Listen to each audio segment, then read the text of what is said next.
As you guys probably know from this video's title, in this two-video series, we'll be exploring where's the best beach located. Guys, so I'm actually impressed with how cheap and how easy it was to find a parking spot here at Fort Lauderdale Beach. Scale from 1 to 5, I'll give Fort Lauderdale Beach a 4. Welcome to Hollywood Beach. The restaurant and bar offerings in this beach are amazing. There's a little bit of everything like Italian, Mexican, and overall American food. Guys, on a scale from 1 through 5, I'll give Hollywood Beach a 3.5. What's up guys? Welcome back to the channel. I know, it's been a while. There's been a lot of things going on behind the scenes. But anyway, if you're new to the channel, welcome. My name is Milo. And a couple of weeks ago, I decided to find out where's the best beach located in South Florida. So I decided to take a look at two different locations in Broward County and Miami-Dade County, and rate them according to 3 different factors. Number 1, parking. Is it easy or hard to find, and how expensive is it?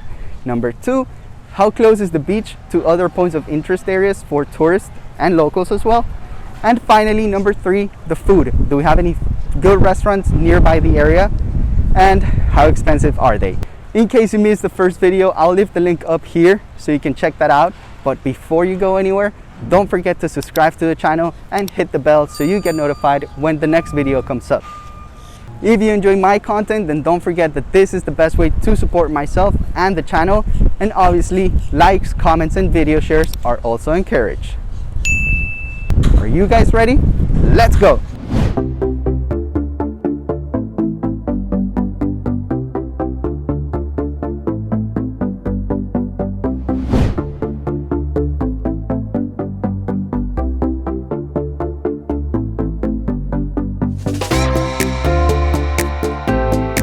Guys, welcome to Miami Beach. More specifically, we're in South Beach, and this is by far one of the most visited places, if not the most visited place in Miami by tourists from all over the world, and why not by us locals once in a while too.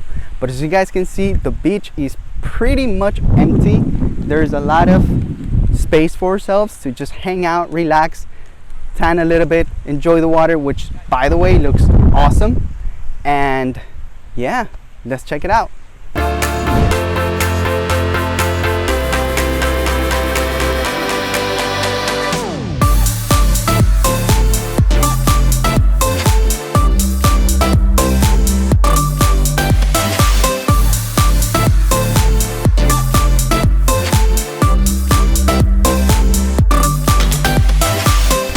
Okay guys, so parking in Miami Beach or South Beach specifically could be a little bit challenging and expensive too. Just so you guys know, in this public parking, we're paying $4.30 for 1 hour. If you wanted to park in a private garage or a private parking lot, you're looking at anywhere between $15 to $25. So my advice is plan ahead. If you're only going to be here for a couple of hours, 1 or 2 hours, you might be better off looking for a public parking spot just like this one. But if you're going to be here for the whole day, then you might be better off going to a private parking lot or a private garage, paying $15, $25 for the whole day. And if you decide to book your hotel in Miami Beach the next time you visit Miami, then keep in mind that the closest airport is Miami International Airport. It is about a 25 to 35 minute drive from the Miami Beach area. Okay guys, so if you're in the mood to do some shopping, then you're in luck, because Lincoln Road Mall is only about a 10-minute drive from South Beach. Now, here you'll find different retail stores and restaurants. This is actually a pedestrian avenue that runs from 16th Street to 17th Street, from west to east. Check it out.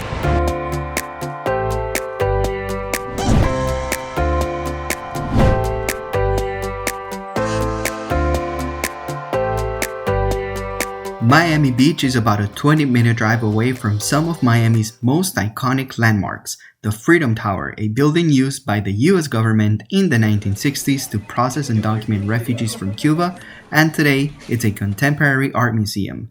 Bayfront Park, where the world-famous Ultra Music Festival is hosted every year, Bayside Marketplace, an all-time favorite to shop and dine around, and finally, but not least, the Miami Heat's home, the American Airlines Arena.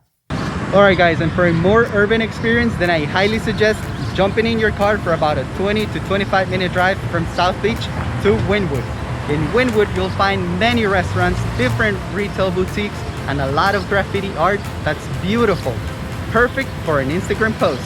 Check it out.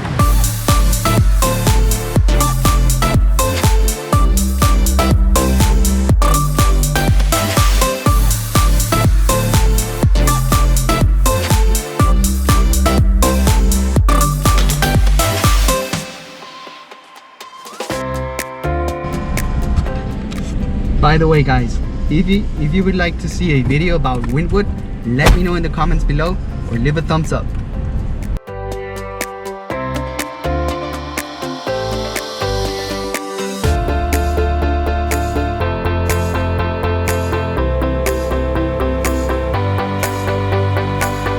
Alright guys, so as you can see, the food offerings here in South Beach are endless. But one, they're kind of far from the beach. As you can see, there's no beach here, unlike in Hollywood or Fort Lauderdale. And number two, the prices here are very expensive for the most part. This is a place known to be a tourist trap. What does that mean? When you go in, they tell you during happy hour, they give you this and that discount. But at the end of the day, when the bill comes in, it's a completely different story. Now, I'm not saying that every single place is like that, but do your research, go on Google, look them up, narrow down your choices, and my advice would be to finally show up to these places, look around, see what their dishes look like, see if they're full of people, and if they are, then that's a pretty good sign.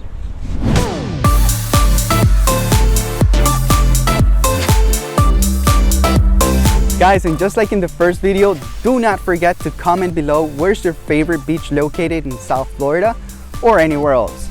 My final score for South Beach is a 3. Why? Well, number one, parking. Parking was difficult to find, and think about the fact that right now we're in the middle of, again, the virus. Parking spots were full, garages are expensive, and we were just going to be here for only about an hour or two, and even then we spent almost $5 in parking.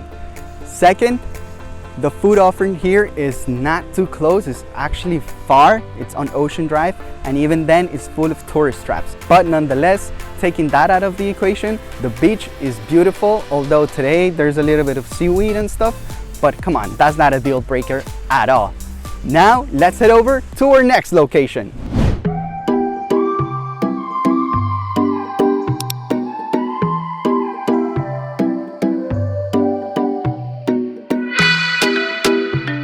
In the southern part of Key Biscayne, you'll find a state park with a little over a mile-long beach facing the Atlantic Ocean. Yet, this beach is known to locals and tourists as the Lighthouse Beach. Welcome to Billback's Cape, Florida State Park. This state park is home to a historic lighthouse built in 1822, but I'll give you more details in just a second. Okay guys, so to enter the city of Key Biscayne, there is a toll fee that you have to pay. It's not a lot, so nothing to worry about. But now, to enter the Billback's Cape, Florida State Park, which is where we are, there's an $8 fee, and that includes the parking. Now, that's a good thing and a bad thing, because if you're coming here just for an hour or two, then you'll be paying $8 for parking. But if you're gonna be here for the whole day, then that's awesome. It's just $8, and as you can see, there's plenty of parking everywhere. And in case you're wondering, the Billback's Cape, Florida State Park is about a 30-minute drive from Miami International Airport, which is also the closest airport to the Key Biscayne area.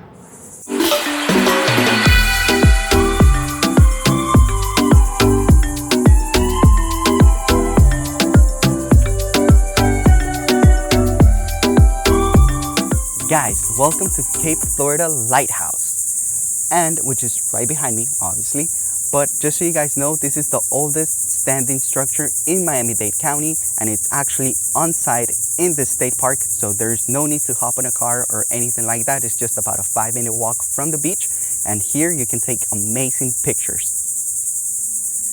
So just so you guys know, this lighthouse was actually first built in 1822, and a few years later it was reconstructed because of the Second Seminole War and the heavy damages that it suffered back in 1836. Okay guys, so let's talk about the important stuff, the food.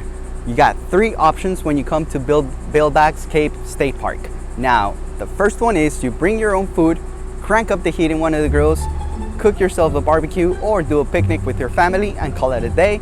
The second option is actually called the Lighthouse Cafe, which we're right next to it. But dude, it's expensive. Like, we just bought 2 cans of iced tea and it cost us about $6. So I can only imagine what the actual price of a decent dish is inside. Now, when you dine in, you're gonna have beautiful views of the nature and once in a while of the ocean as well. If you don't want to take the risk here, then you can drive up about 5 minutes from here to the No Name Harbor. There you'll have, again, stunning views of the ocean, and there you'll find a restaurant called Boater's Grill. Boater's Grill is about the same type of food here, seafood, and from what I've heard is about the same price range. Now, if you want my opinion, I would just bring my own food, turn up the heat in the grill, cook my own food, have a barbecue, a picnic with all my friends and family, and call it a day.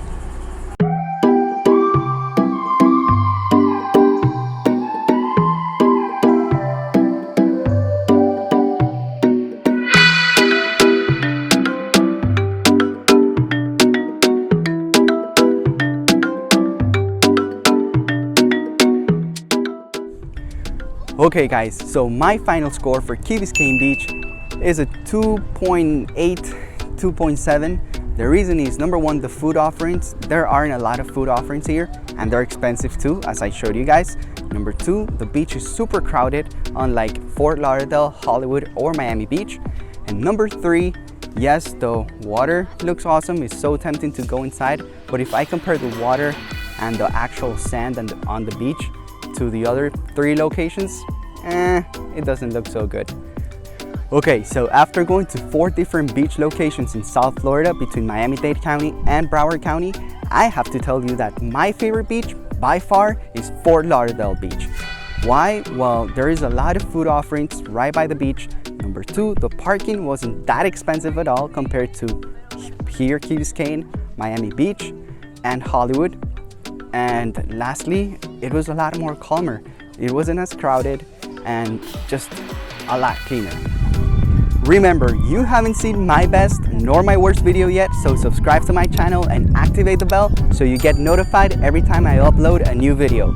Also, remember to comment, like, and share this video. And from Key Biscayne, I'll see you in the next video.